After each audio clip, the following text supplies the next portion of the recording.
পয়সা দিয়ে ছুটে পাগলা হয়ে যাবি। ব্রিগেড ভরানোর আগে মসজিদ ভরাও, ব্রিগেড ভরানোর আগে মাদ্রাসা ভরাও, ব্রিগেড ভরানোর আগে জলসা ভরাও। খারাপ লাগছে বাপ? আমার কথাগুলো কিন্তু একদম সায়েন্টিফিক মাফিক কথা বলবো, ইসলাম শরিয়াতকে সামনে রেখে কথা বলবো। বাপ, তুমি দিলেতে আল্লাহ বসাতে পারলে না, আর এমন আল্লাহর প্রতি ঈমান এনেছো যে ঈমানটা তোমার মসজিদে আনতে পারলো না, এখান থেকে এইটুকু ঘর থেকে তোমার জলসায় বসাতে পারলো না, দুটো বাচ্চার মধ্যে একটা বাচ্চা তুমি মাদ্রাসায় দিতে পারলে না, আবার তুমি বলছো আল্লাহর কাছে মসজিদে আল আকসা আল্লাহ আমাদের থেকে কাফেররা নিয়ে নিচ্ছে, আল্লাহ তুমি রক্ষা করো। যেভাবে আবাবিল পাখি পাঠিয়ে কাবা শরীফকে আব্রাহার বাচ্চার হাত থেকে উদ্ধার করেছিলে, আল্লাহ দোয়া করছি আমাদের মসজিদগুলোকে রক্ষা করো।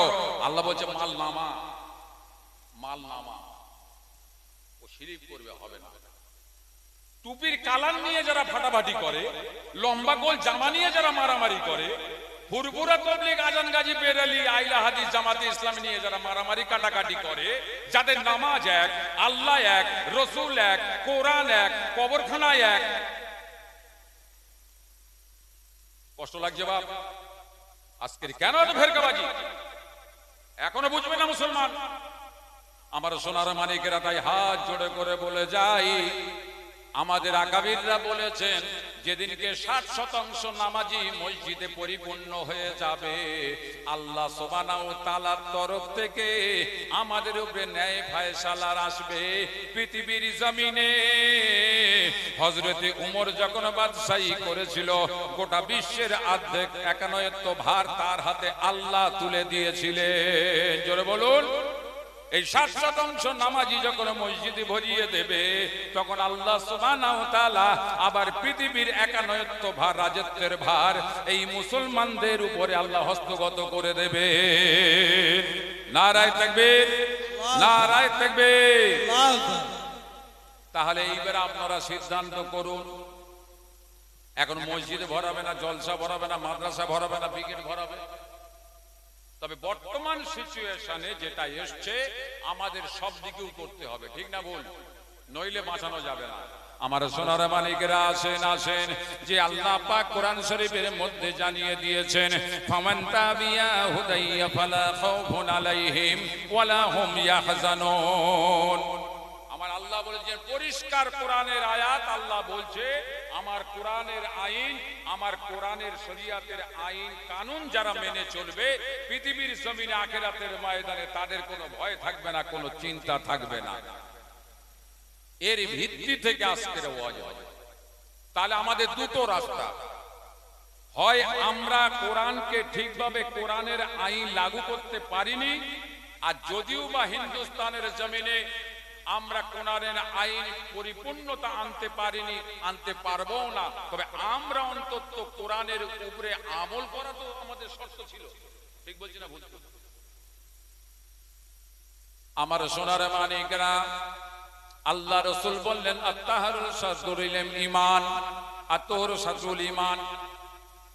পবিত্রতা হলো ঈমানের অঙ্গ, পবিত্রতা হলো ঈমানের অঙ্গ। এই পবিত্রতার মধ্যে দুটো ভাগ আছে, একটা বাহ্যিক পবিত্রতা, একটা অভ্যন্তরীণ পবিত্রতা। এই দুই পবিত্রতা অর্জন যখন করবে মুসলমান, মুসলমানের মধ্যে ঈমানটা হয়ে যাবে মজবুত। ঈমান যখন শক্তিশালী হবে, এই মুসলমানের দ্বারা আল্লাহ সমাজ গঠন করবে, এই মুসলমানের দ্বারা আল্লাহ রাষ্ট্র গঠন করবে, এই মুসলমানের দ্বারা আল্লাহ সংসারকে প্রতিষ্ঠিত করে, সত্যকে প্রতিষ্ঠিত করে প্রত্যেকটা মানুষ দিনের উপরে চলনেওয়ালা হয়ে যাবে। ইনি একজন সঠিক দায়ী তৈরি হয়ে যাবে। কিন্তু আমাদের পবিত্রতা এমন পবিত্রতা, সে আর কি বলবো বাপ। হ্যাঁ, শুধু খালি হলারে ঢালছে, কে দিচ্ছে, কোথায় দিয়ে এনে দিচ্ছে দেখার দরকার নেই, শুধু ঢালছে। ঠিক বলছি না আবার ভুল বলছি? দোয়া কবুল হবার শর্ত কটা?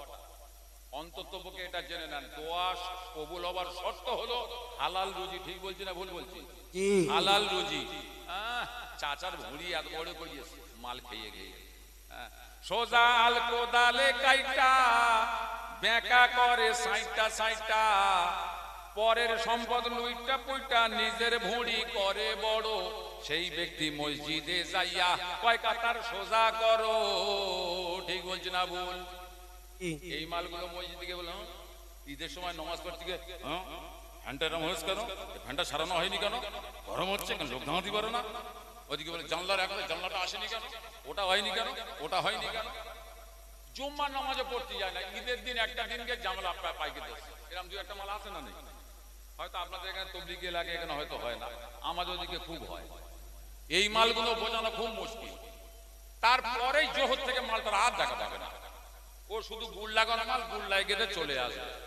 এবার ওর কিছু বলবে, ও ছেলে একজন বিশাল ব্যাপার, পার্টির লিডার, ও ছেলে তখন বলল আমার বাপের ওরকম বলা হয়েছে, সে গন্ডগোলের শেষ নেই ভাই। আমার